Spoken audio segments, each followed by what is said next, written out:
Since the fall of the Berlin Wall, the nature of the Euro-Atlantic relationship has changed dramatically. Today, Europe and the United States are faced with a rapidly shifting world, necessitating cooperation in new ways. What emerging challenges are at the top of the transatlantic agenda? Will they draw Europeans and Americans together or slowly drive them apart?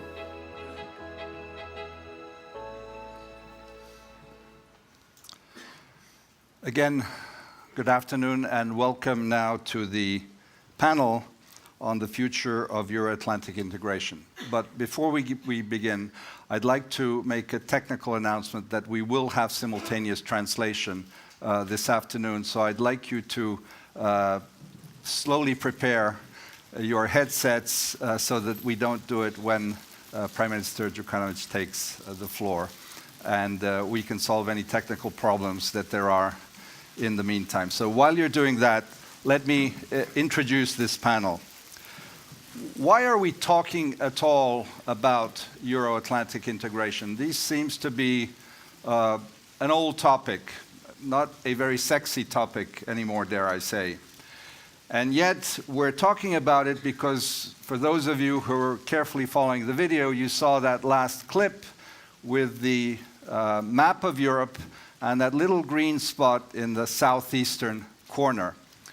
And that means that, to put it as simply as has been put by a number of Americans, a Europe whole, free and at peace is not yet finished. It is unfinished. And thus, those of us who either live in the region, who are from the region, or those of us who are working in Europe, in the United States, or in NATO, still have their sleeves rolled up to try and finish this.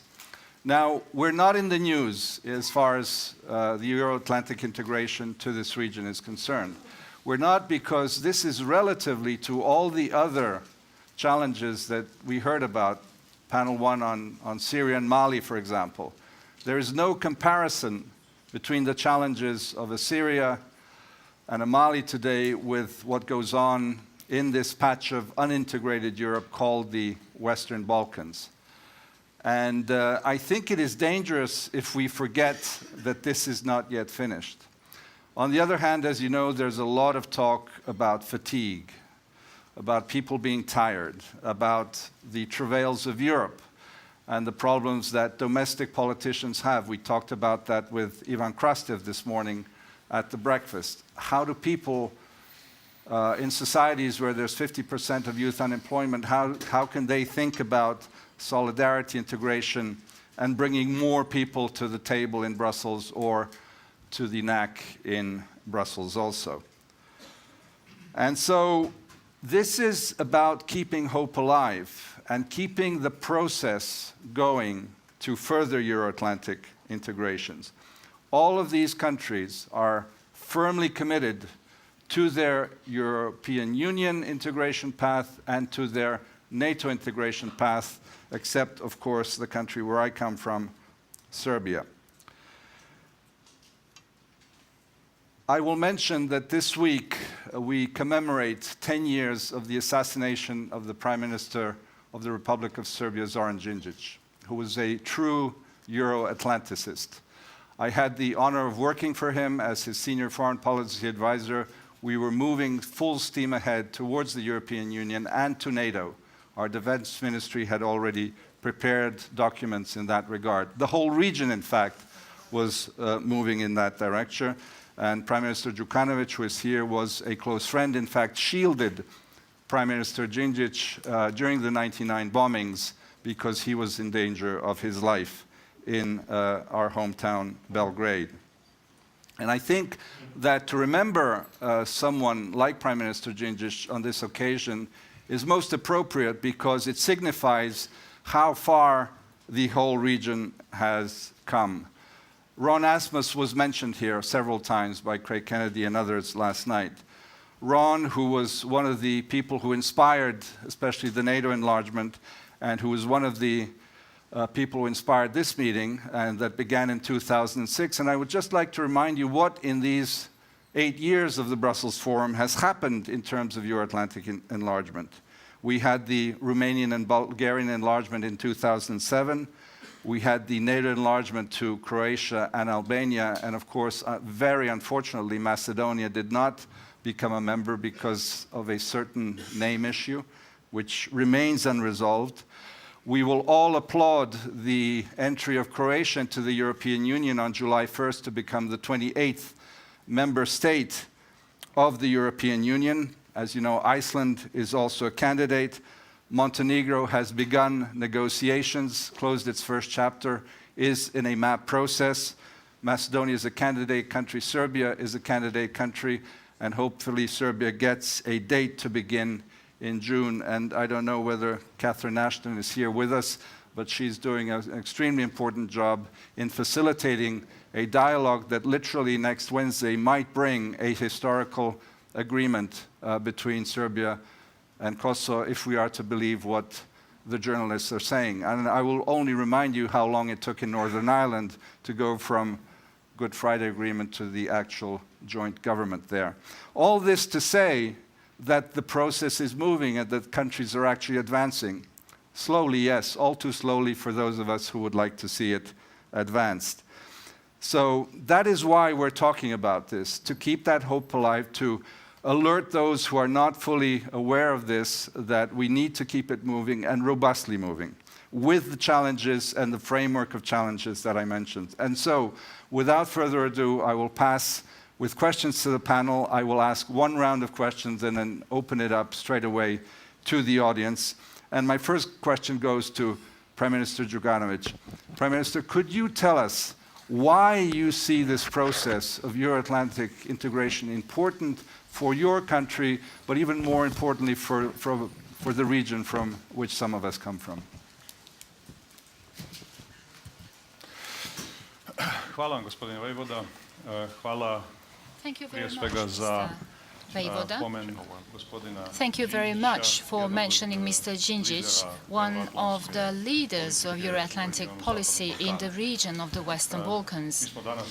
Today, we are all handicapped for the tragic death of Mr. Djindjic, but one must say that we must be satisfied and content, because the course, the path that Mr. Djindjic, among others, set for us is the course that won in creating the vision of the Western Balkans. And today we can say that all the countries of the Western Balkans, including Serbia, are heading decisively towards the goal, the objective of membership and successful outcome of the Euro-Atlantic integration. In my response to your question, I'd like to point to two circumstances. First, the specific feature of the Western Balkans is that Euro-Atlantic integration for members of the Western Balkans has one added dimension compared to those countries that are not part of the Western Balkans. European and Euro-Atlantic integration is a condition for stability of the region. It is the region which in more distant and more recent past showed strength in generating and capacity for generating instability. But however these cycles of instability began, they always ended in ethnic intolerance and religious intolerance. What does this tell us? It tells us that the region, unfortunately, has been for too long on the margins of economic and democratic development of European civilization.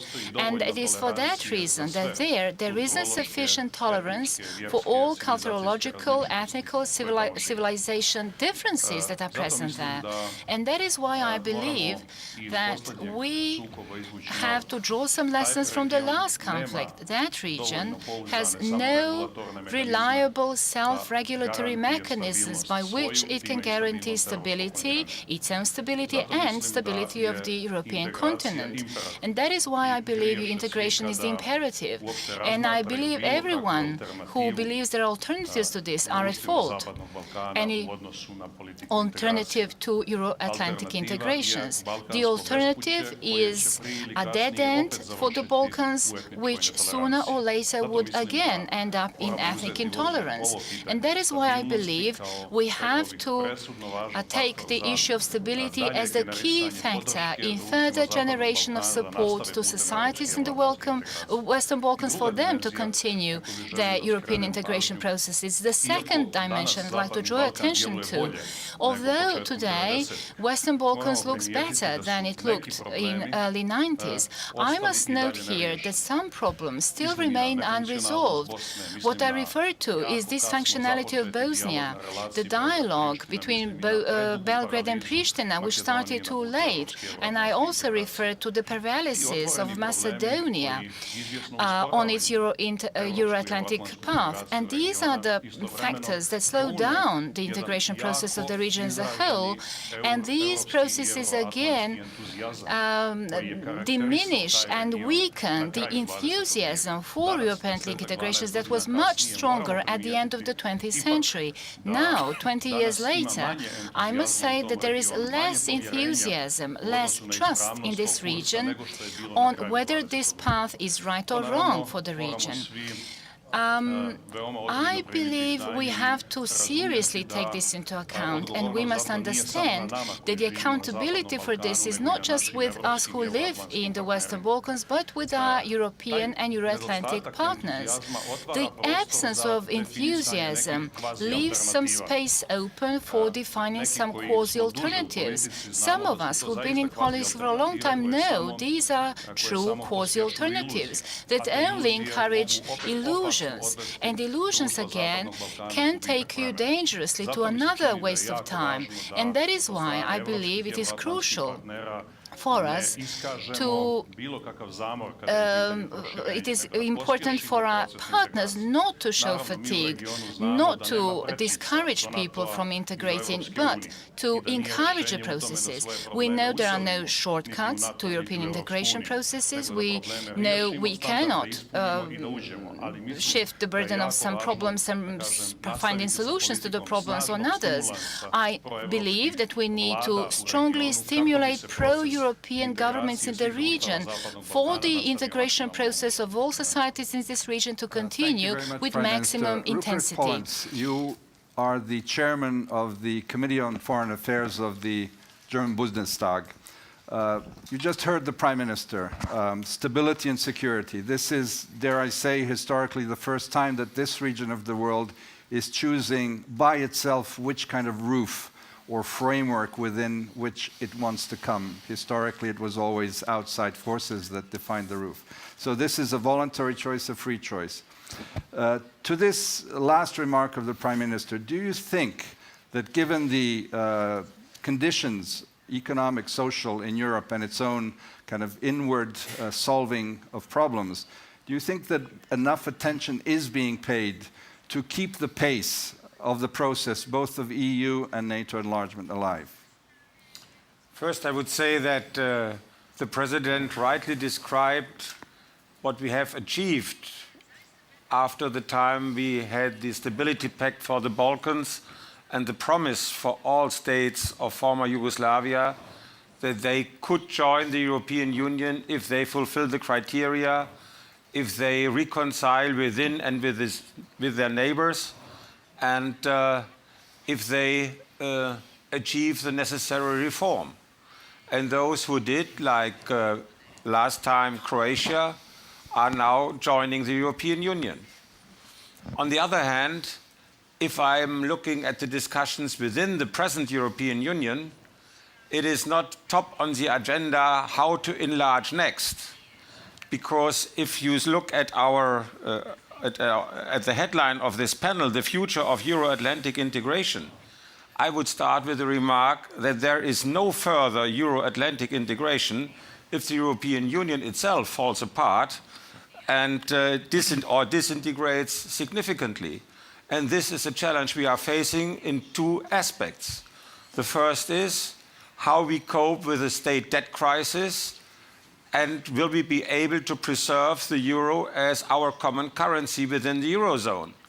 Because if we would not be able to do so, this important kind of disintegration in the sphere of currency will probably not stop there, but inflict economic politics and other areas of the politics as well.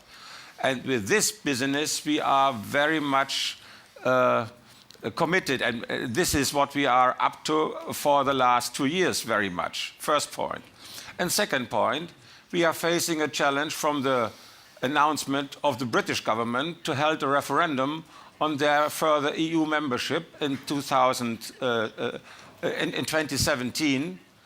And they raise again the question, will the European Union be a free trade zone or back to a free trade zone, or will it go on further on the way to an ever closer union? So the question, I think, on this panel is not only that the European Union should keep its doors open, and I'm very much in favor of that, but we have also to become an ever closer union to be able to fulfill this task, organizing an even larger amount of states.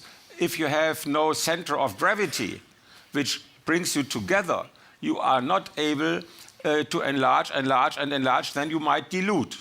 And in the treaties of the European Union, there is not the quote of an ever larger union, there's a quote of an ever closer union. This is the goal. And this is maybe sometimes not so well understood in the United States. Therefore, I'm putting a bit emphasis on that. Thank you very much. Master Vershbow, Deputy Secretary General of NATO. We, of course, know that this process has been ongoing. We know, of course, that NATO had its first out-of-area intervention in this part of the world back in 96 and then in 99.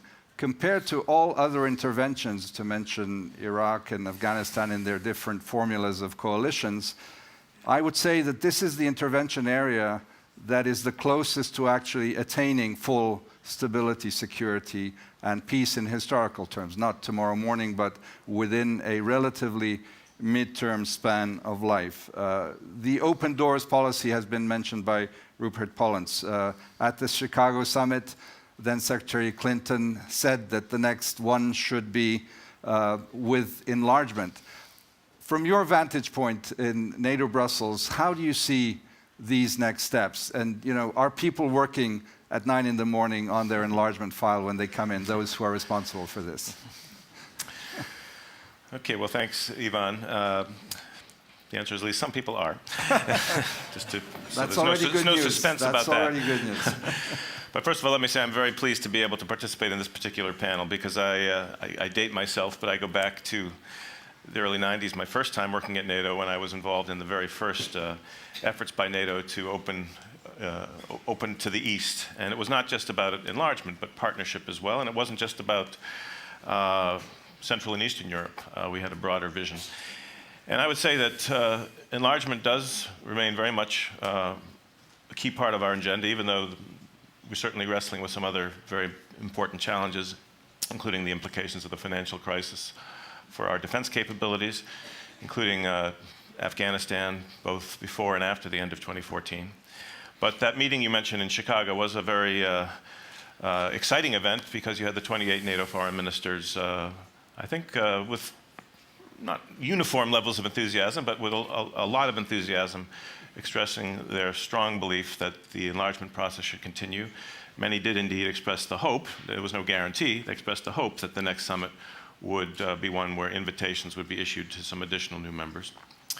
And of course, the candidates present at that are four, not just about the Western Balkans. I see Irakli Alessani is sitting there, not coincidentally in the front row.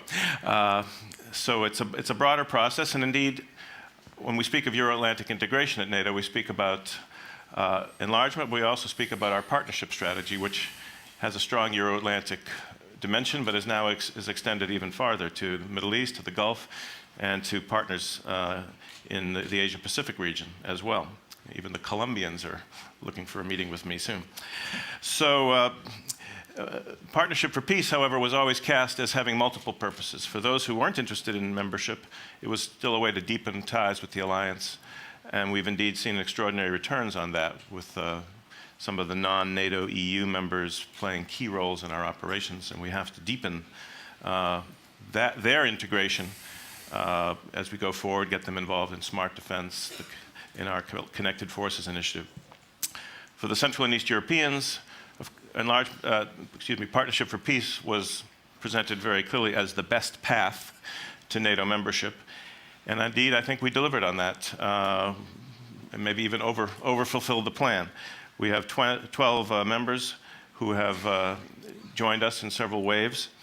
And I think the extraordinary effect of the prospect of NATO membership in galvanizing the reform process in these countries has certainly validated the decision.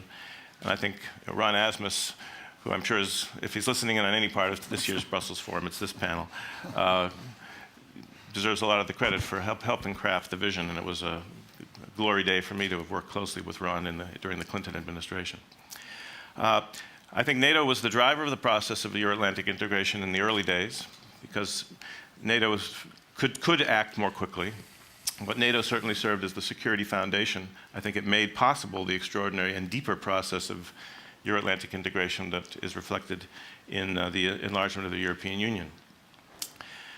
So where are we now? Where are we going to be going from here? I would say NATO is still taking a proactive role within the spirit of our membership action plan in trying to help the aspirants to meet the standards, to deepen their reforms. A lot of staff time is spent working with the countries. We have frequent visits. The Prime Minister will be at NATO next week, meeting with the Council. Our Policy and Partnerships Committee meets very regularly. So we're reaching out, trying to help countries cross the threshold. The Secretary General asked me to visit all 4 candidates soon after the Chicago summit. And while we're still not yet in a serious phase of debate about invitations about the next summit, that'll happen when that summit is scheduled. I think one can say that the 4 candidates are at widely varying states of readiness. They all have a lot of work to do. The former Yugoslav Republic of Macedonia is in a special category. They, in a sense, got an invitation at the same time as Croatia and Albania, but it was with a condition regarding the name. And sadly, it's now been almost 5 years, and the issue seems no closer to resolution. I have argued, I made this point when I was in Skopje, that after 20 years as a functioning democracy, one that's shown admirable leadership in wrestling with interethnic problems thanks to the Ohrid Framework Agreement, to add an additional adjective to the name of the country would not cause anyone to call into question the identity of that country. So I hope a compromise can be reached before allies begin to question the wisdom of the decision that they took in Bucharest. Now, Montenegro has made enormous progress, has only been an independent country for, 7 years, and has clearly made a lot of progress in terms of its reforms, but there's plenty of challenges that Montenegro must still address in terms of the rule of law, dealing with corruption. Public support for NATO membership is still very low, and I'm hoping the Prime Minister can help lead a debate on why Euro-Atlantic integration, including NATO, would be in the interest of Montenegro, just as we would see its eventual integration in the interests of the alliance. Defense spending could be a little higher, and again, to be honest, we still see scope for further reform of the intelligence services. So there's a to-do list, but Montenegro is working very hard on that. Bosnia and Herzegovina, also in a special category where they were offered participation in the membership action plan, but with a very simple condition that they register the immovable defense property. And 3 years later, that condition sadly hasn't been met either. And of course, that's just symptomatic of broader challenges in making the state function like a normal state. But we do hope that that can be addressed soon. Secretary General was recently in Bosnia and got some encouraging reactions from the different political leaders, so maybe this spring will be the moment. Now finally, Georgia. Georgia, of course, again, each candidate presents unique challenges, and Georgia has a unique status because in Bucharest it got a very clear message that it will be a member of the alliance one day. And after Bucharest, Georgia made a lot of progress in its reforms. It's now become the largest non-NATO troop contributor to our operations in Afghanistan and has suffered a lot of casualties as part of that very important contribution. And taken a responsible stance in recent years toward regional stability with the non-use of force declaration made by President Saakashvili a couple of years ago. But clearly things are slightly different today than they were a year ago. After the October elections, Georgia faces a new set of challenges.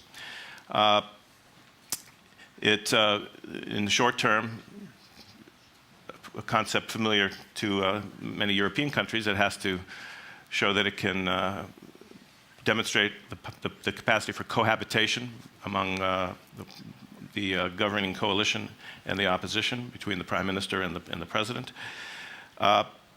And it needs to continue to demonstrate that it's applying its laws consistently, not selectively. And cohabitation is something that's not just from now until the presidential elections. I think it's a broader challenge even after that. So the burden now is on Georgia to show that it's worthy. But at some point in the future, the burden will be on the allies if Georgia delivers to fulfill their commitment at Bucharest. And I'm an optimist. I'm confident that when that day comes, and I'm not going to say when the day will come, that allies will be true to their principles, that they have always been consistent in supporting the territorial integrity of Georgia within its internationally recognized borders. We've certainly encouraged and we welcome steps towards normalization of relations with Russia, but we also have always stated repeatedly that no outside country has a veto over any country's choice of its security alliances. So, all the candidates present unique challenges. Certainly the Western Balkans as a region is one where we would like to see the unfinished business of building a Europe whole, free, and at peace carried out, and that ultimately might include your country, Ivan, and the state of Kosovo as well. But in the meantime, each country must qualify on its merits. We're not going to raise the bar, but we're not going to lower the bar. And I am hopeful that we will see invitations issued in the coming years, but depends, I think, most of all on the candidates themselves. In the meantime, we want to continue deepening the partnership relationship, reaching out to Ukraine, which no longer seeks membership, but still seeks a close partnership with the alliance, continuing to work on the NATO-Russia relationship. There, of course, the Russians don't seem to be so keen about Euro-Atlantic integration as they used to be. They talk more of Eurasian integration. But I think we should stick with that vision of Euro-Atlantic integration that encompasses Russia as well. We ultimately share a lot of the same interests, and I think that there's a good base of cooperation on Afghanistan, counterterrorism, that could get us through the near term and hopefully in the longer term when the anti-Western fervor begins to die down in Russia, to build a real strategic partnership that will make the Euro-Atlantic security community truly complete. Well, thank you very much for that comprehensive overview. I'm sure it was a good reminder for many of those who don't follow it so closely as some of us do. Ambassador Kurt Walker, you were the U.S. ambassador to NATO. You are now at the McCain Institute, dare I say, a free man, not in government anymore, but also you were for many years involved in the policy making in Washington on these issues of enlargement. We have heard that the doors remain open. The Thessaloniki promise in terms of the EU made in 2003 also is on the table. How do you see the US's views, and governmental and both of the kind of policy thinking world, on both of the enlargements, in fact? Right. Well, thank you, Ivan, and I will address that question. I want to first say thank you to Mr. Sannikov for your remarks, because it's harrowing what you've been through, and to see you with such poise and optimism and determination is really an inspiration. And it's a message to all of us that we have to approach your country and your situation with the same determination as you do. And we owe you nothing less. To turn to the enlargement questions and the European integration beyond the current last dictatorship in Europe, I want to go back to the 1990s. And Sandy mentioned this, and I worked for Sandy, I worked with Ron Asmus. There were a number of arguments that people raised in the early 90s about NATO enlargement, about EU enlargement. We're not ready, our institutions aren't ready, the candidates aren't ready, they have a lot of work to do. It's going to be very expensive. They've come out of 40 years of communist systems and they need massive reforms and they're not culturally prepared for democracy and market economy. It'll take forever. It may upset Russia and we don't want to create new dividing lines in Europe. Those were the arguments of the day. Now look around this room. Miro, Maris, Edgars, who else do I see? Zorin, Bogus, you would not be here as equal participants in our community of democracies and market economies and secure countries in Europe if we listened to those arguments. We overcame those arguments because we believed in a few basic things. That everybody who seeks to live in a free society, in a democracy, in a market economy, with human rights and with their security guaranteed for the future, has the right and the opportunity to do so. We believe in that right for everybody. Madeleine Albright, in an article in The Economist, probably written by Ron, said, the people of Europe's East deserve to live in the same freedom and security and prosperity as the people of Europe's West. And she was right. And we see that for those who joined NATO or the EU in the last 20 years. Now, the institutions are just a means to an end. The end is that Europe whole and free and at peace, where everybody has the same opportunity to live in those kinds of societies. The institutions are the way we help countries to get there and build that. And it was successful. And now look around the room again. Prime Minister, Irakli, Eva, Ivan, why should you be left out? Why should your countries not have the same opportunities? So it's important that Ruprecht, Sandy, others talk about the open door being there. But I'm afraid that in both the United States and the EU, we're letting you down. There is not in the political discourse in any of our countries right now a forward vision of how to bring this community together. Yes, we hear it from Georgia. Yes, we hear it from Montenegro or Macedonia, but we don't hear it in Paris, Berlin, London, Washington as part of our objective that we need to see this community come together. Now, certainly, and Sandy went in great detail on this, there's a lot of work to do. It's not to say that all of these candidates are ready to join NATO now any more than Slovakia was ready under Mečiar. But that's not a reason to do nothing or to let it go or to wait. That's a challenge to get the work done, both in these countries that are aspirants, but also in our case, to make clear our passion for the community that we believe we should be living in together.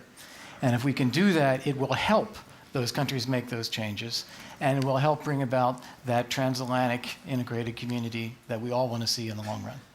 Thank you very much, Kurt. And because time is running out terribly, I will now turn to the audience and ask and bundle 3 questions at a time. And I see Professor Iltar Turan.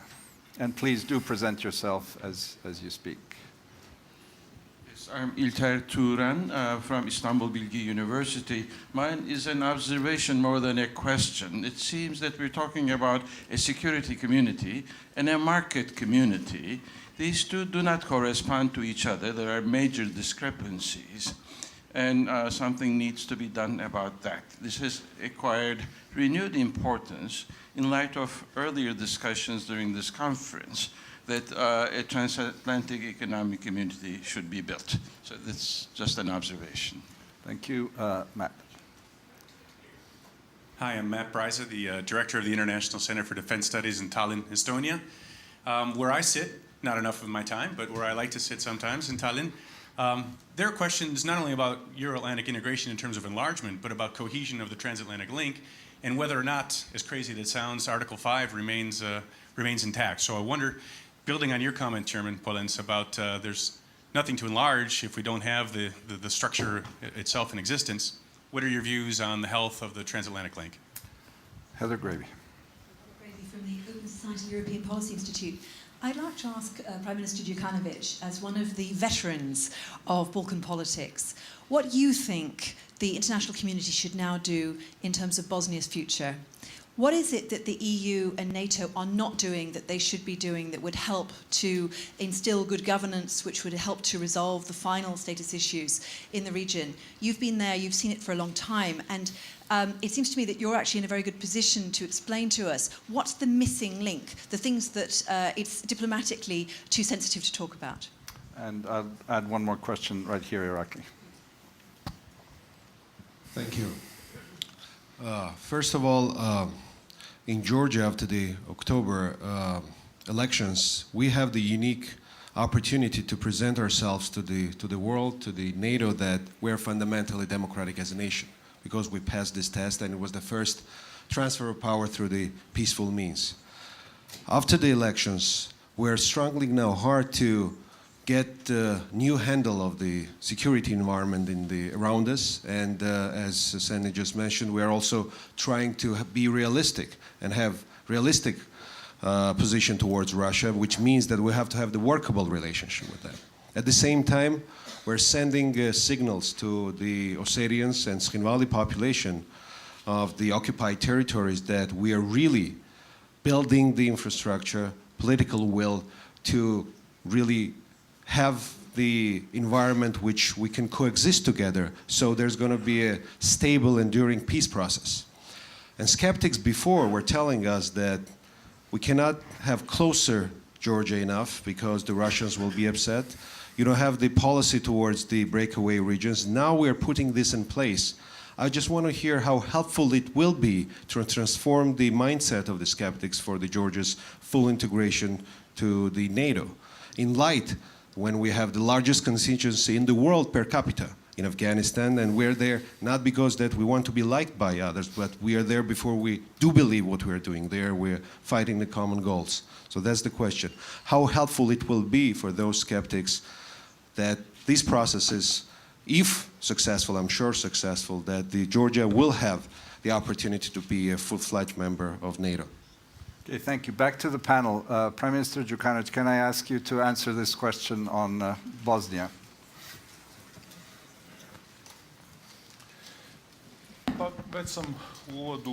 In my introductory address, I mentioned the Bosnian issue as an issue that, unfortunately, for a long time has remained an open issue after the last decade of crisis, the last decade of the 20th century.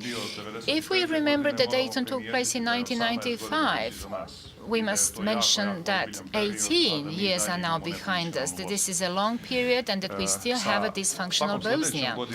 With every next year of having dysfunctional Bosnia, I fear that we will have the loss of trust in European and Euro-Atlantic future, and that at the same time space is created for restoration of ideas that we believed were defeated in early 90s.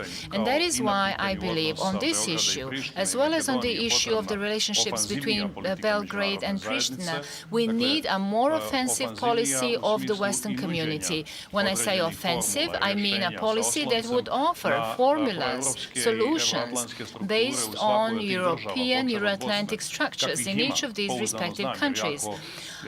I contact closely with people in Bosnia. I know they need more encouragement, more stimulus for them to reach a higher level of functionality. I believe that the integration issue is the issue of its survival. And I believe we owe this to Bosnia for reason of the disastrous years it went through in the last decade of the 20th century.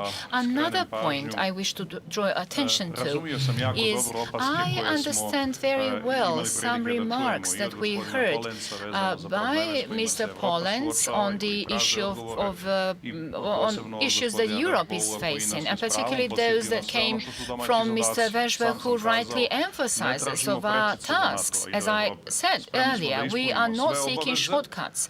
We are willing to fulfill all the conditions, but we believe, we feel that on the other side, there is a need for more encouragement, more stimulus. I fear that this partnership position is now weakening the partnership position of the other side, which should take on more responsibility and push countries of the Western Balkans harder into Euro-Atlantic integrations. Without that, I believe there will be problems, and then we all work on these problems, and then we waste much more time, energy, money. We waste many times instead of us having done something right at the right time, doing more to integrate that part of Europe and create conditions to avoid problems. And that is why I see that one of the results of certain fatigue that is often mentioned, we do not see that much of partnership stimulus. We see more the need to show strict attitude, strict position. And I am saying this as someone who's been in politics for a long time, and this, I must say, undermines trust in Euro-Atlantic futures.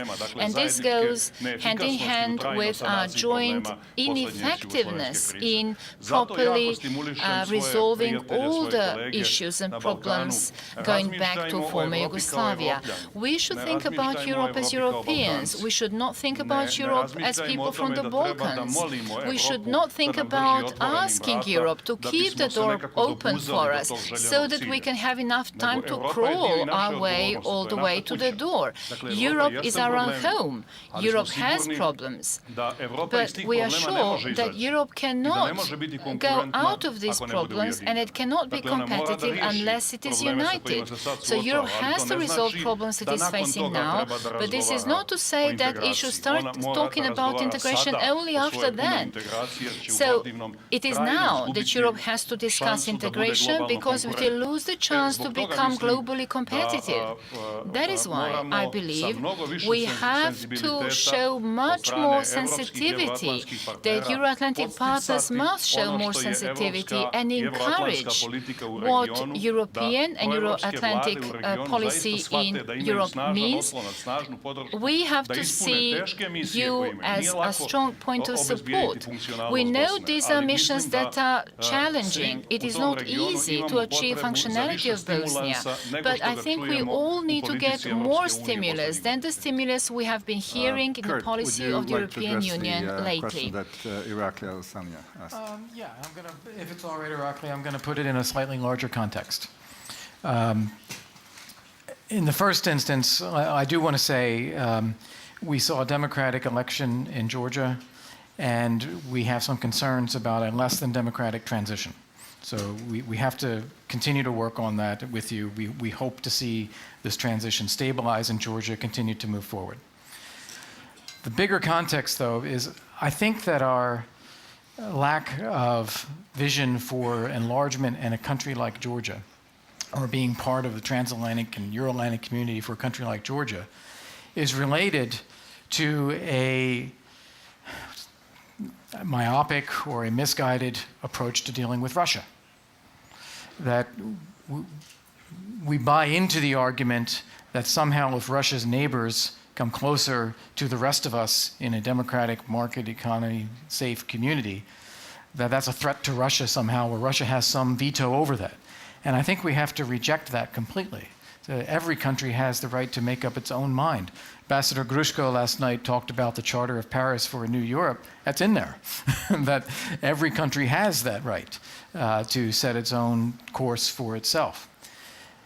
Now, part of that, and very important part of that, is that this idea of a Euro-Atlantic community or a transatlantic community should not be construed as excluding Russia. That we very much would want Russia to be just like the most successful countries in this Euro-Atlantic community, democratic, market economy, security, and all of that, and cooperative with the rest of it. If Russia were in that position, it wouldn't be concerned about how its neighbors are doing. And so I think rethinking the way we think about Russia also is important to getting our relationship and our encouragement for countries like Georgia right. Ruprecht, Polenz, would you like to comment on any of these questions? I think we have also to put emphasis that on the point that our communities, European Union and NATO, are also about values. And to join us means not only to share values on paper, but also in practice, and to meet the conditions. And I said, yes, the doors are open, and the European Union is not sitting crossed arms and just watching and looking, are they able to fulfill the criteria or not? We have many, many programs to help all the countries in Western Balkans to join. You know pretty well what we are doing. I just mentioning what we are doing to help to solve what was left, the leftovers from Dayton, when we are talking to Serbia and Kosovo to manage their relationship in a way that it is possible that we can start negotiations with Serbia, because if Serbia will not finally agree in the independence of Kosovo, they cannot join the European Union. It's as simple as that. But so far, Serbia is not ready to do so. And because I'm a politician and I have surgeries in my constituency, and I can tell you, it's not only the headlines in German newspapers, we have seen it in France as well. We have from Bulgaria and from Romania now a transfer of people who want to look for better working and living conditions in the northern part of Europe. And they bring problems to our cities which cannot be solved so easily. Because one of the conditions that, let's say, the basic conditions of life are so that the economy is competitive to the other economies within the European Union has not fulfilled so far. And therefore, we have also to cope with this point. And therefore, it's not just so easy to say the larger the better and the faster the better. This is not, I think, the conclusion we have to draw from what we have learned in the last 20 years. Yes, every country has the right to choose its alliance, true.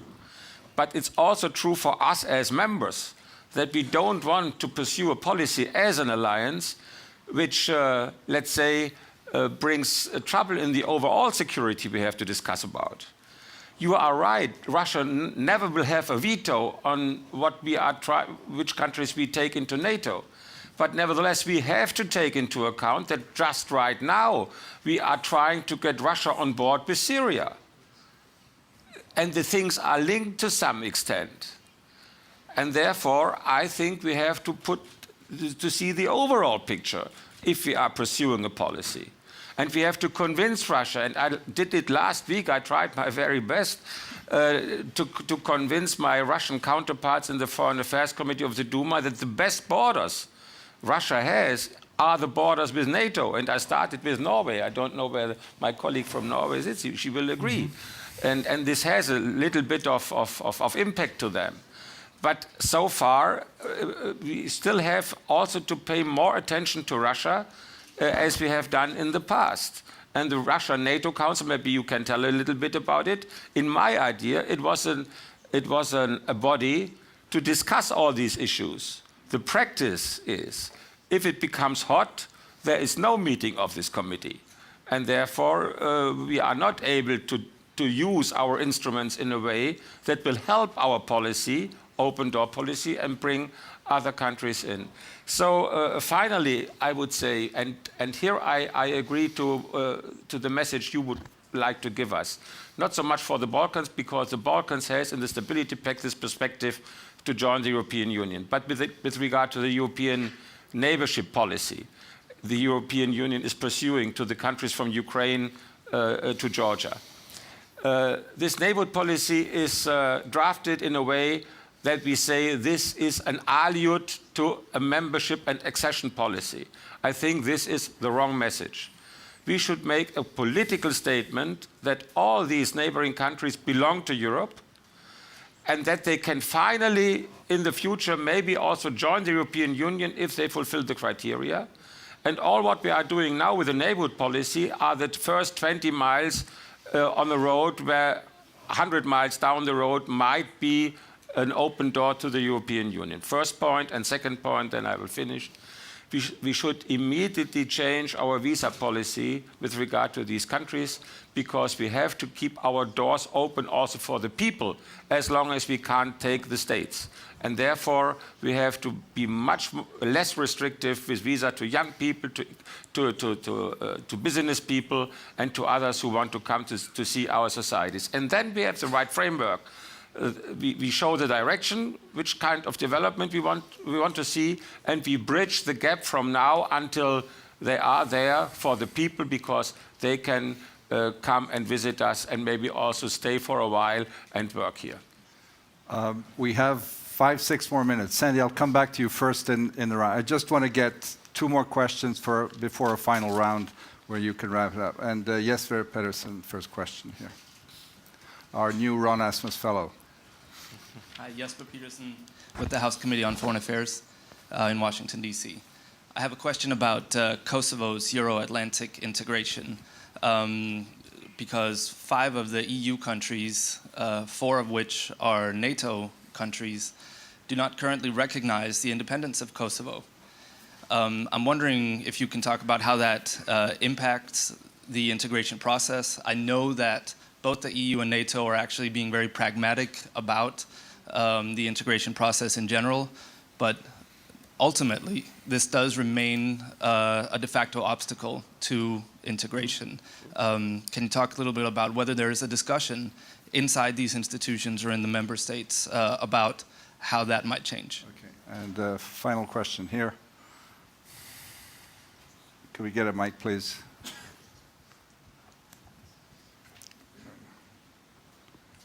Cenk Sidar, Sidar Global Advisors, Washington, D.C. My question is about the new smart defense concept. Or do member countries believe is a financial necessity, or could it be used as a political leverage or tool to increase or create closer cooperation among members within the NATO? Thank you. Okay, that's a bit of a side question. So this is the final round, and Sandy, Ambassador Vershbow, please. Okay, yeah, thanks. I can't resist commenting on the first batch of questions, too. Please do. Well, just briefly on the last one.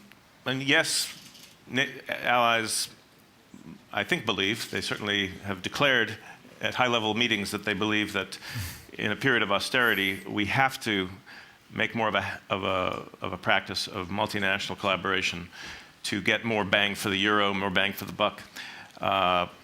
Both in acquisition and also how we do things that have traditionally been done nationally, like logistics, so we can achieve greater efficiencies, free up resources for buying additional capability. And as I said, this is something we hope to extend beyond just members, that it should become something that partners, like-minded partners, can contribute to. On the Kosovo question, I'll go backwards on the series of questions. Yes, certainly it complicates our debates that some countries in NATO haven't recognized Kosovo's independence, and we have to use very special terminology in our papers referring to institutions in Kosovo rather than to the government of Kosovo. I don't know where this will go if there is a breakthrough, which we all hope there will be in the Belgrade-Pristina dialogue that leads to a modus vivendi, some kind of normalization, that this might unlock the situation. Because ultimately, if we're serious about Euro-Atlantic integration, then Kosovo should be part of the process too. Not just Serbia, not just Montenegro, not just former Yugoslav Republic of Macedonia, and not just Bosnia.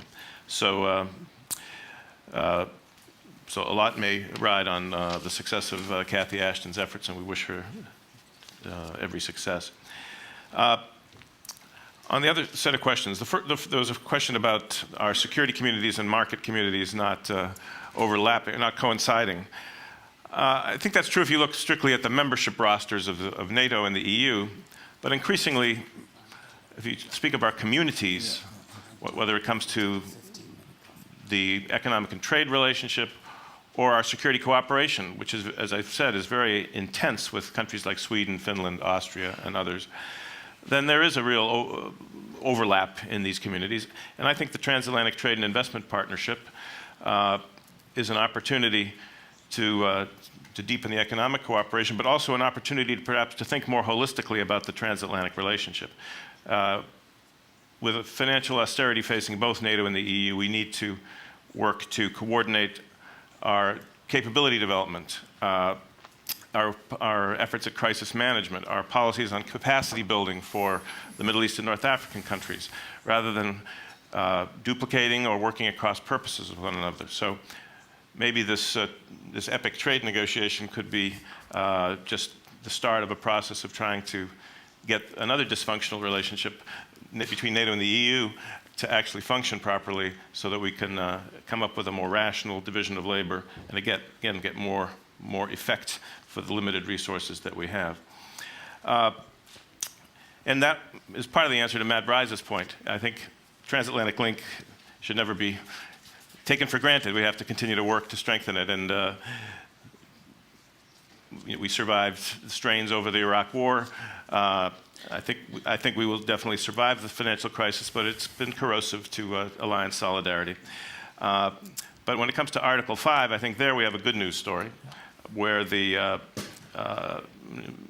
recent years, the alliance has taken very seriously the need to do the necessary contingency planning, to add Article 5 scenarios to our exercises, and we'll have a very big one this year, Steadfast Jazz. Great name, but a very serious exercise. We will, of course, we now have Article 5 on display in southeastern Turkey with the deployment by Germany, Netherlands, and the US of Patriots. And our whole missile defense policy is, I think, a new demonstration of Article 5 in adapting to new threats. I won't say much more on Irakli's question. I think the bottom line is Georgia's under very close scrutiny, and everything you do in terms of regional relations with Russia, but especially in terms of deepening democratic institutions and the rule of law, is going to be watched very closely by allies. That's, I guess, both a blessing and a curse. But I do think that allies will ultimately recognize success if they see it. Thank you. But which doesn't mean that, as Rupert's point about expansion of the alliance has to strengthen our security. That is true, and that's part of Article 10 of the Washington Treaty. But I think that we have time to work the relationship with Russia and continue to stand by our principles with respect to Georgia. Can I just ask you to wrap up? All right, I'll stop. If my friends, the panelists, wish me good health, they will speak for 1 minute each now, because otherwise I'll be hanging in front of the door there. So, Ambassador Walker, Kurt, could I ask you for a final thought? Okay, one final thought, which is to reiterate one point I made earlier. The institutional enlargement is only a means to an end. The end is the Europe whole, free, at peace, democratic, and so on. If our institutions are tired, or if we have 5 countries in the EU that don't recognize Kosovo, the goal is to find a workaround, not get stuck and stop on that. Okay. Rupert Polenz. The Euro-Atlantic Partnership is our answer to globalization, and is our way to pursue our interests in the multipolar world with 1.3 billion Chinese, and so on and so on. But to get this work also in the future done, we have to get the European Union strong and ever closer towards a political union, at least in my opinion. And of course, we have to getting also the European-US relationship not only via NATO as a security-related relationship, but via a free trade zone, also in an economic related and based relationship, more than we have it in the past. Thank you. Prime Minister Djukanovic, also a short statement.